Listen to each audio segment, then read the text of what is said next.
ومن اظلم ممن افترى علی اللہ کذبا، اس سے بڑھ کر ظالم کون ہوگا جو اللہ پر جھوٹ باندھے. اولئک یعرضون علی ربہم. اب یہ جھوٹ کیا ہے؟ ابھی تو وہ باتیں کھولی نہیں، وہ سورہ بقرہ میں جا کے کھولی، یعنی نزولی ترتیب میں جو بعد میں آیا کہ جو کہتے ہیں کہ صرف یہودی جنت میں جائیں گے یا نصرانی جنت میں جائیں گے، یہ سب جھوٹ ہے جو اللہ کے اوپر باندھ رہے ہیں. اولئک یعرضون علی ربہم، جب یہ پیش کیے جائیں گے اپنے رب کے سامنے، یقول الاشہاد، تو گواہی دیں گے جو اللہ کے گواہ ہیں. وہ عیسیٰ علیہ السلام کی گواہی جو ہم نے سورہ مائدہ میں پڑھ لی، اس طرح سارے گواہی دیں گے. ہؤلاء الذین کذبوا علی ربہم، یہ وہ لوگ ہیں جنہوں نے اپنے رب کے اوپر جھوٹ بنا. ہم نے تو یہ نہیں سکھایا تھا انہیں. عیسیٰ علیہ السلام نے وہاں صاف نہیں کہہ دیا اللہ کے سامنے کہ اللہ میں نے تو انہیں نہیں کہا کہ مجھے اور میری جو ہے والدہ کو الہ بنا لو، یہ انہوں نے خود کیا. الا لعنت اللہ علی الظالمین، سن رکھو کہ جو یہ ظالم ہیں ان کے لیے لعنت ہے، پھٹکار ہے، یعنی ان کو دور کر دیا گیا، اللہ کی رحمت سے محروم کر دیے گئے ہیں. الذین یصدون عن سبیل اللہ، جو اللہ کی راہ سے رکتے ہیں، ویبغونہا عوجا، اور اس میں ٹیڑھ تلاش کرتے ہیں. ٹیڑھ ہے نہیں، وہ اپنے بیانیے میں اس کے اندر سے ٹیڑھ نکال کے لوگوں کو دکھاتے ہیں. یہ ہے مجادلہ بالباطل کی صورت، یعنی اس میں ٹیڑھ نکالنا. وہم بالآخرۃ ہم کافرون، اور آخرت کے وہ انکاری ہیں. اللہ کو مانتے ہیں لیکن اللہ کے سامنے جواب دہی کے قائل نہیں ہیں. وہ سمجھتے ہیں جنت ہمیں جو ہے مفت میں مل جائے گی. لن تمسنا النار الا ایاما معدودہ. اولئک لم یکونوا معجزین فی الارض، یہ زمین کے اوپر ہرا سکنے والے نہیں ہو سکتے. وما کان لہم من دون اللہ من اولیاء، اور اللہ کے مقابلے میں ان کے لیے کوئی دوست، کوئی حمایتی، کوئی پشپنا، کوئی مددگار نہیں ہوگا.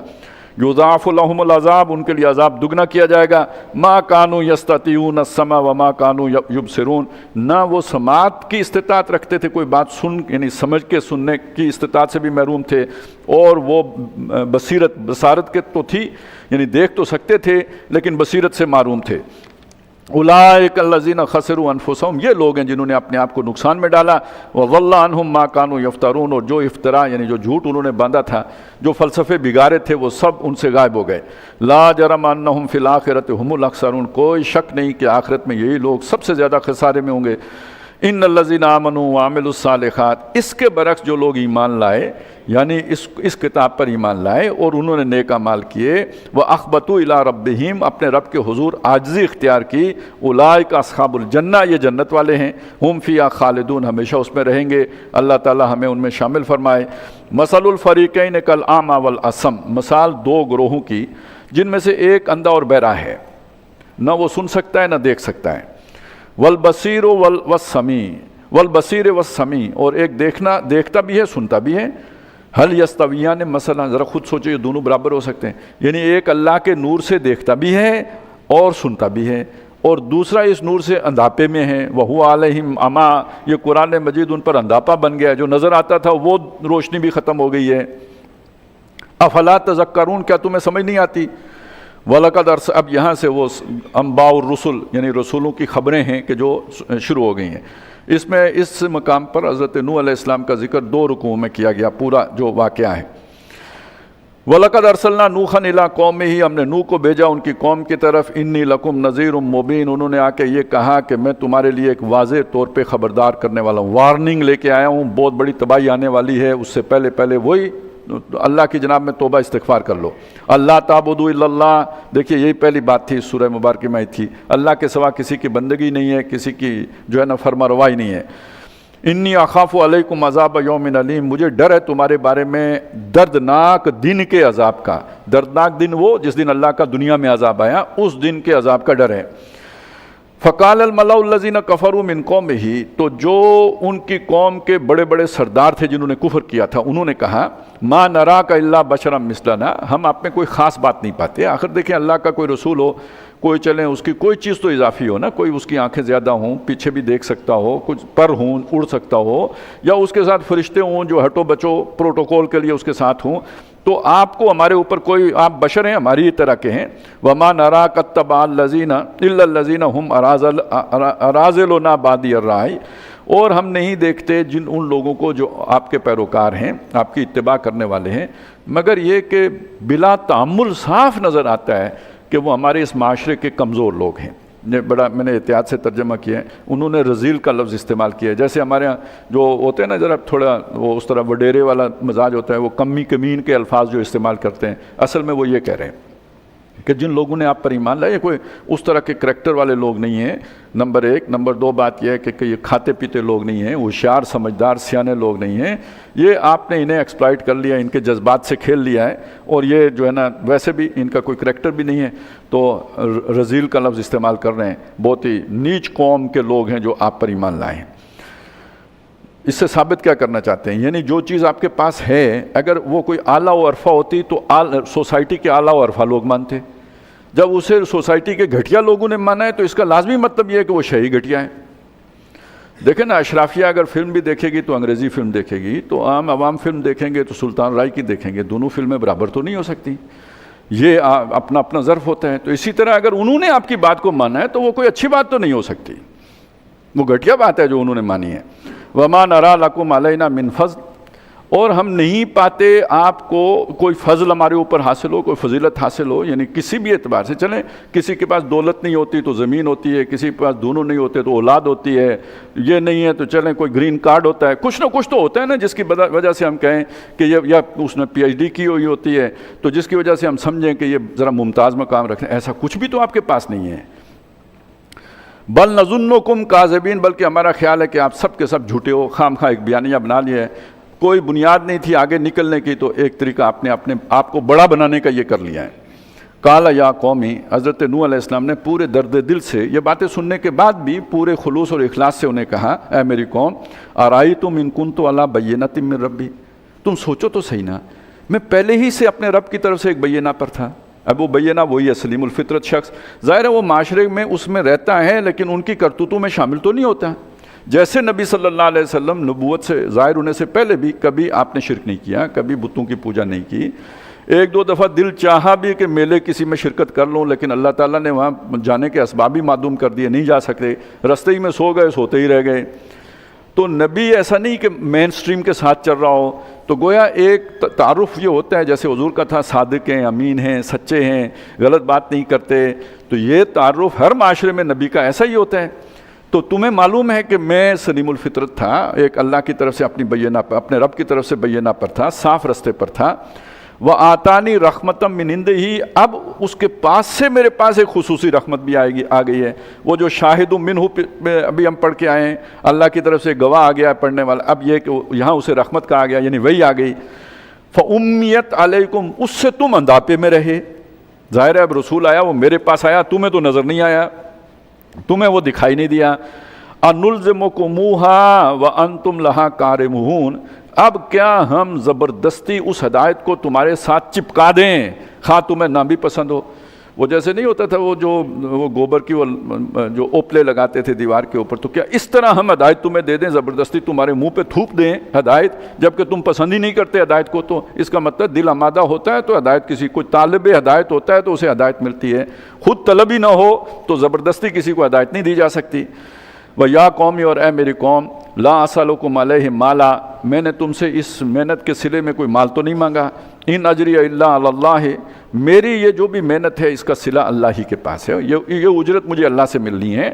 وما انا بطارد الذین آمنوا، باقی تمہیں وہ نیچ نظر آتے ہیں تو میں ایسا نہیں ہوں کہ ایمان والوں کو اپنے سے دور کر دوں، انہیں اپنے پاس سے اٹھا دوں، اپنی محفل سے نکال دوں، میں نہیں ایسا کروں گا۔ انہم ملاقو ربہم، اس کا مطلب ان کا تقاضا یہ تھا آپ انہیں اپنے پاس سے اٹھائیں نا، بگائیں انہیں، یہ کیا لوگ اپنے آس پاس رکھے ہوئے ہیں۔ انہم ملاقو ربہم، ان لوگوں نے اپنے رب سے ملاقات کرنی ہے، یعنی انہیں یقین ہے کہ اپنے رب سے ملنا ہے، اور یقیناً انہوں نے ملنا بھی ہے، وہ فیصلہ کرے گا ان کے درمیان۔ وَلَٰكِنِّي أَرَاكُمْ قَوْمًا تَجْهَلُونَ، لیکن تم لوگوں کے بارے میں مجھے یقین ہے کہ تم بہت جذباتی لوگ ہو، جہالت پر اتر آئے ہو، ان چھوٹی چھوٹی باتوں کو بنیاد بنا کر حق سے منحرف ہو رہے ہو۔ وَيَا قَوْمِ مَن يَنصُرُنِي مِنَ اللَّهِ إِن طَرَدتُّهُمْ، اور اے میری قوم، اللہ کے مقابلے میں میری کون مدد کرے گا اگر میں ان کو اپنے سے بھگا دوں، دور کر دوں، اپنی محفل سے اٹھا دوں؟ یہ اللہ کی بات کو مان کے میرے پاس بیٹھے ہوئے ہیں، بندے یہ اللہ کے ہیں، میرے نہیں ہیں، اور اگر اللہ تعالیٰ کے ان مہمانوں کو میں اپنے پاس سے بھگا دوں تو یہ جو اللہ کی غیرت اس پہ جاگے گی تو میرے تحفظ کون کرے گا، مجھے کون بچائے گا؟ یہ کیا چیز ہے، اس کا تصور کریں۔ جب نبی صلی اللہ علیہ وسلم نے صرف ایک جو صحابی تھے، نابینا بھی تھے، ام مکتوم، اور انہیں پتہ ہی نہیں کون بیٹھا ہوا ہے، وہ ایک محفل ہے، اس میں سرداران قریش آئے ہوئے ہیں، نبی صلی اللہ علیہ وسلم ان سے بات چیت کر رہے ہیں، وہ بار بار ٹوک رہے ہیں، وہ اپنی طرف متوجہ کوئی مسئلہ پوچھ رہے ہیں۔ اب یہ محفل کے اندر آپ اگر کسی کی طرف اس طرح متوجہ ہو جائیں دوسرے سے توجہ ہٹا کے، تو گویا اس کی بے عزتی ہے، اور سردار لوگ اس معاملے میں بڑے جو ہے نا وہ حساس ہوتے ہیں اور اسٹیٹس کانشیس لوگ ہوتے ہیں کہ بھئی یہ تو ڈپلومیسی کے خلاف ہے، آپ نے کیا کیا ہے۔ تو اب 2-3 دفعہ نبی صلی اللہ علیہ وسلم نے ان سے جو ہے نا وہ رخ موڑا، پھر ذرا تھوڑا آپ کو برا بھی لگا کہ یہ کیا بار بار یہ بات کر رہے ہیں، اس پہ آیتیں اتریں عبس وتولی ان جاءہ الاعمی۔ تو یہ اللہ تعالیٰ کے جو اللہ پر ایمان لایا ہو، جس نے اللہ کے کلام کو مانا، اس کا ایک اللہ کے ہاں اس کا مقام جو ہے وہ کسی بڑے سے بڑے سردار کا نہیں ہے، بڑے سے بڑے عہدیدار کا نہیں ہے، بڑے سے بڑے منصبدار کا نہیں ہے۔ افلا تذکرون، تو کیا تم سوچتے نہیں؟ ولا اقول لکم عندی خزائن اللہ، میں تم سے یہ نہیں کہتا کہ میرے پاس کوئی اللہ کے خزانے ہیں۔ ولا عالم الغیب، نہ یہ ہے کہ میں کوئی غیب جانتا ہوں، میرا یہ دعویٰ ہی نہیں ہے۔ ولا اقول انی ملک، نہ میں یہ کہتا ہوں میں کوئی فرشتہ ہوں۔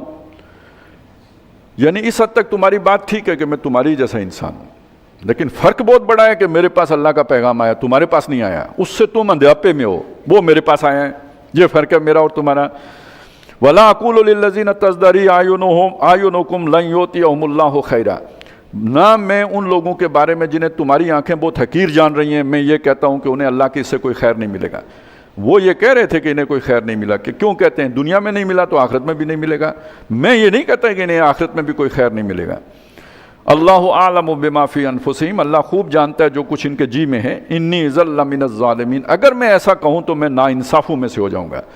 قالوا یا نوح، انہوں نے کہا اے نوح، قد جادلتنا فاکثرت جدالنا، تو نے ہم سے بحث کی ہے، بہت بحث کی ہے، اور فاکثرت جدالنا کا ایک معنی یہ ہو سکتا ہے کہ یعنی بہت کثیر، بہت تم نے تقریریں کر لی ہیں، اور ایک معنی یہ بھی ہو سکتا ہے کہ تو بحث میں ہم سے تو آگے نکل گیا، زیادہ تو نے دلائل دیے ہیں، یعنی ہمارے بس ہو گئی ہے، تیرا بحث میں مقابلہ ہم نہیں کر سکتے، آرگو نہیں کر سکتے۔ جیسے وہ نمرود مبہوت ہو گیا تھا حضرت ابراہیم علیہ السلام کے سامنے، تو ہم یہ تو بس بحث کو چھوڑو، یہ ہم نہیں کرتے بحث، آپ کی باتیں ہمارے سر سے گزر رہی ہیں، ہم مزید بحث نہیں کرنا چاہتے۔ میں بحث کر، وہ بعض لوگ ہوتے ہیں نا اپنے مقام مرتبے اونچے والے، وہ کہتے ہیں ہمارے پاس یہ فضول باتیں سننے کا ٹائم نہیں ہے، یعنی ہم بحث میں نہیں الجھتے، ہم بحث نہیں کرتے، سیدھی سی بات ہے، آسان بات ہے۔ فاتنا بما تعدنا، لے آ جس کا تو ہم سے وعدہ کرتا ہے۔ یعنی جس قوم ڈھیٹ ہو گئی نا، 900 سال تک اذیتیں دیتے رہے اور کچھ بھی نہیں ہوا اللہ کی طرف سے، نہ آسمان پھٹا نہ زمین شق ہوئی، تو انہیں یقین تھا کہ کچھ بھی نہیں ہوگا، تو انہوں نے چیلنج کر دیا کہ عذاب لے آؤ اگر تم سچے ہو، ان کنت من الصادقین، اگر آپ سچوں میں سے ہوں۔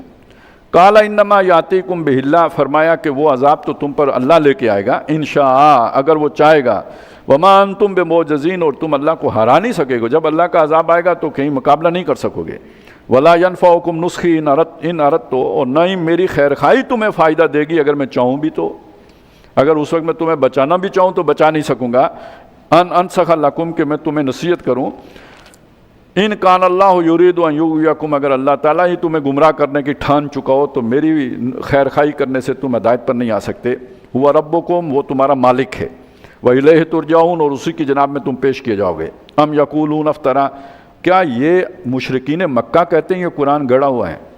یہ جو تفصیلی گفتگو ہوئی ہے، محاورہ ہوا ہے ان کے درمیان، وہ بھی قرآن نقل کر رہا ہے، تو یہ کہاں سے پھر آ گیا اگر یہ کسی انسان کا بنایا ہوا ہوتا؟ قل ان افتریتہ فعلی اجرامی، اور اے نبی آپ انہیں یہ بھی کہہ دیجئے کہ اگر میں نے اسے خود بنایا ہے تو یہ اتنا بڑا جرم ہے، اللہ پر جھوٹ باندھنا کوئی تھوڑا سا جرم تو نہیں ہے، اتنا بڑا جرم ہے، تو اس کا سارے جرم کی سزا میرے اوپر ہے۔ وَأَنَا بَرِيٌّ مِّمَّا تُجْرِمُونَ، اور جو تم جرم کر رہے ہو اس سے میں بری ہوں۔ وَأُوحِيَ إِلَىٰ، یعنی یہ جو آج کل ایک ہمارے یہاں نہیں چلا مجھے فیک نیوز، تو یہ تو اللہ کے اوپر فیک نیوز باندھنا ہے نا، یہ تو بہت بڑا جرم ہے، یہ کوئی معمولی جرم نہیں ہے۔ وَأُوحِيَ إِلَىٰ نُوحٍ، اور وہی کیا گیا، حکم دیا گیا نوح کو، أَنَّهُ لَن يُؤْمِنَ مِن قَوْمِكَ، کہ اب ہرگز تیری قوم میں سے کوئی بھی ایمان نہیں لائے گا، الا من قد آمن، سوائے اس کے کہ جو اس سے پہلے ایمان لا چکا، فلا تبتئس بما كانوا يفعلون، تو جو کچھ یہ کر رہے ہیں اس سے آپ غمگین نہ ہوں، افسوس نہ کریں، یعنی اب ان کا معاملہ جو ہے چکتا کیا جانا ہے، اب کوئی ایمان لانے کی ان میں رمق نہیں ہے۔ آپ اگلے مرحلے کی تیاری کیجئے، وہ کیا ہے؟ فَاصْنَعِ الْفُلْكَ بِأَعْيُنِنَا وَوَحْيِنَا، آپ کشتی بنائیے ہماری نگرانی میں، ہماری آنکھوں کے سامنے، یعنی ہماری نگرانی میں۔ وَوَخْيَدَا اور ہمارے ہدایات کے مطابق، جیسے ہم اسے ہماری جو رہنمائی کے مطابق بنائیے۔ ولا تو خاطب نہیں، ظاہر ہے اس سے پہلے کشتی تھی، پہلی کشتی ہوگی تو اب اس کی ڈیزائننگ کیسے کرنی ہے، پھٹے کیسے لگانے ہیں، بنانی کیسے ہے، نقشہ کیا ہے، سب ہم آپ کو بتائیں گے۔ ولا تو خاطبنی فی الذین ظلموا، اور ہم سے مخاطبہ نہ کرنا ان لوگوں کے بارے میں جنہوں نے ظلم کیا، یعنی اب ان کے لیے کوئی دعائے خیر نہیں کرنا ہمارے سامنے۔ انہم مغرقون، یہ سب کے سب غرق ہونے والے ہیں، غرق کیے جائیں گے۔ وَيَصْنَعُ الْفُلْكَ، وہ اب یہ ایک منظر ہے، وہ کشتی بنا رہے ہیں۔ آپ ذرا سوچیں، یہ سارے لوگ پہلے ہی اپنی قوم کو کہہ رہے تھے سردار کہ یہ ان کا جو ہے نا وہ دماغ ٹھیک نہیں ہے۔ اب جب وہ خشکی پر جہاز بنا رہے ہوں گے پانی کا، تو وہ تو گویا ان کے پورے بیانیے کو ایک جواز مل گیا کہ یہ اب دیکھیں، ہم تو کہتے تھے نا بابا جی یہ کیا کر رہے ہیں، تو یہ تو اب خشکی پہ کشتی چلائیں گے، اور وہ بنا رہے ہیں۔ اللہ کا حکم ہے بناؤ کشتی۔ اصل میں دنیا میں دین کی دعوت خشکی پر کشتی بنانے والی بات ہی ہے، دنیا تو کسی اور طرف چل رہی ہوتی ہے۔ انہیں یہ سمجھانا آخرت بھی ہے، جنت بھی ہے، دوزخ جو انہیں نظر ہی نہیں آتا، جیسے انہیں یہ پانی آگے آنے والا نظر نہیں آ رہا تھا، کیا مصیبت آ رہی ہے، تو یہ یہاں سے کشتی بنا کے لے جائیں گے تو پل صراط سے پار جائیں گے نا، ایمان اور عمل صالح کی کشتی۔ وَيَصْنَعُ الْفُلْكَ، وہ کشتی بنا رہے تھے۔ وَكُلَّمَا مَرَّ عَلَيْهِ مَلَأٌ، اور جب ان کے پاس سے گزر ہوتا سرداروں کا، من قوم، جو ان کے قوم کے جو بڑے بڑے جگادری تھے ان کا، سخروا منہ، ان کا ٹھٹھا کرتے، ان کا مذاق اڑاتے، ان پر باتیں کہتے۔ قَالَ إِن تَسْخَرُوا مِنَّا، نوح علیہ السلام نے کہا اگر تم ہمارا مذاق اڑاتے ہو، فَإِنَّا نَسْخَرُ مِنْكُمْ، آنے والا دن ہے جب ہم تمہیں جو ہے وہ تمہارا مذاق کریں، اڑائیں گے، كَمَا تَسْخَرُونَ، جیسے تم اڑاتے ہو۔ فَسَوْفَ تَعْلَمُونَ، جلد تمہیں معلوم ہو جائے گا، مَن يَأْتِيهِ عَذَابٌ يُخْزِيهِ، کس پر آتا ہے رسوا کرنے والا عذاب، وَيَحِلُّ عَلَيْهِ عَذَابٌ مُقِيمٌ، اور اترتا ہے اس پر دائمی عذاب۔ حَتَّى إِذَا جَاءَ أَمْرُنَا، یہاں تک کہ پھر ہمارا حکم آن پہنچا، فیصلے کا دن آ گیا۔ وَفَارَتْ تَنُّورُ، اور وہ جو تندور تھا اس نے جوش مارا۔ کل نحمل فیہا من کل زوجین اثنین، تو ہم نے حکم دیا حضرت نوح علیہ السلام کو، اب سوار کر لو کشتی میں ہر ایک جو بھی مخلوق جو چاہیے اس کا جو جوڑا جوڑا ہے وہ سوار کر لو، جو بھی انسان کی ضرورتیں، گائے ہے، بھینس ہے، جو بھی ہے، تو جوڑا جوڑا سوار کر لو۔ اچھا، یہ طوفان ایک رائے تو یہ پوری دنیا میں آیا، پورے گلوب کے اوپر آیا، ایک خیال یہ نہیں جہاں وہ اس وقت وہ قوم آباد تھی، یعنی جو عراق کا علاقہ ہے یہ وہیں پہ آیا۔ سوال پیدا ہوتا ہے پوری دنیا میں اس کا ذکر تو ہے، ہر قوم میں اس کا ذکر ہے، تو اس کا جواب یہ دیا جاتا ہے کہ چونکہ حضرت آدم علیہ السلام یعنی حضرت نوح علیہ السلام آدم ثانی کہلائے جاتے ہیں، یعنی پوری انسانیت جو آگے آئی ہے تو انہی سے پھیلی ہے، لہذا اس طوفان کی یاد تمام انسانوں کے اندر ہے کہ وہ ہر قوم کے اندر سینہ بسینہ اس طوفان کا ذکر چلتا رہا ہے۔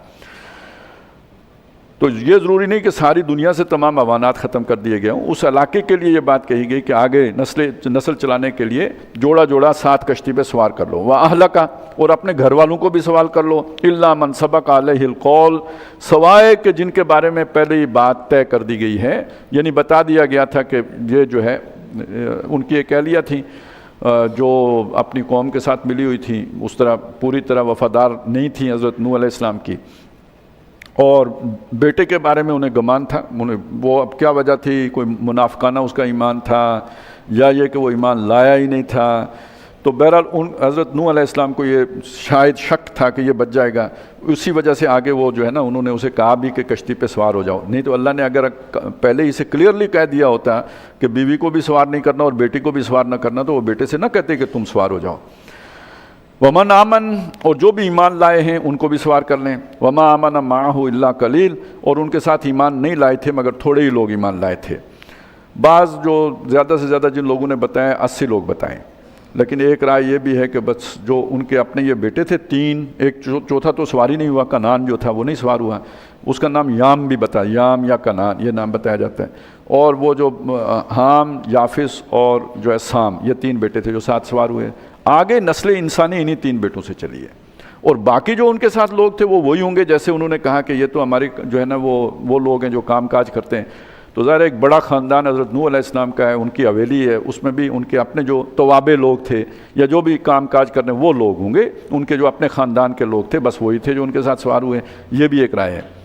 وقال ارکبوا فیہا، اور حضرت نوح علیہ السلام نے سب ساتھیوں سے کہا کہ سوار ہو جاؤ اس کے اوپر، بسم اللہ مجریہا، اب اللہ ہی کے نام سے اس کا یعنی وہ چلنا بھی ہے، تیرنا بھی ہے، وہ مرساہا، اور اس کا لنگر انداز ہونا بھی ہے۔ کہاں جا کے ٹھہرے گی؟ ظاہر ہے کوئی نیویگیشن پلان تو ہے نہیں کہ اب یہاں سے ہم نے کوچ کیا ہے، لنگر اٹھایا ہے تو جا کے لنگر ڈالیں گے کس لانگیٹیوڈ لیٹیٹیوڈ کے اوپر، اس کا کوئی پتہ نہیں ہے۔ اللہ ہی جہاں پہنچا دے وہاں پہ پہنچیں گے۔ ان ربی لغفور الرحیم، بے شک میرا رب بخشنے والا مہربان ہے۔ وہی تجری بہم فی موجن کالجبال، اور وہ کشتی انہیں لے کے چل رہی تھی ایسی لہروں میں جو پہاڑ کی طرح بلند تھیں۔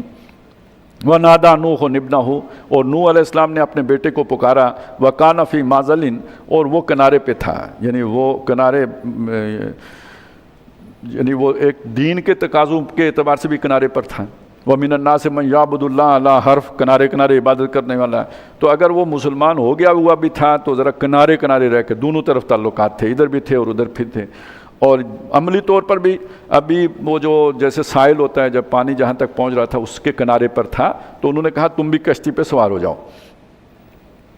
یا بنی ارکب معنا، اے میرے بچے ہمارے ساتھ سوار ہو جا، ولا تکن مع الکافرین، کافروں میں سے نہ بن۔ قال سآوی الی جبل، اس نے کہا میں پہاڑ پر چڑھ جاؤں گا، یعصمنی من الماء، وہ پہاڑ مجھے پانی سے بچا لے گا۔ قال لا عاصم اليوم من امر اللہ، حضرت نوح نے فرمایا آج کے دن اللہ کے حکم سے کوئی بچانے والا نہیں ہے، الا من رحم، سوائے اس کے کہ جسے اللہ بچا لے، اس کے علاوہ کوئی آج بچانے والا نہیں۔ وحال بینہم الموج، ان کے یہ گفتگو جاری تھی کہ دونوں کے درمیان ایک جو ہے وہ موج حائل ہو گئی۔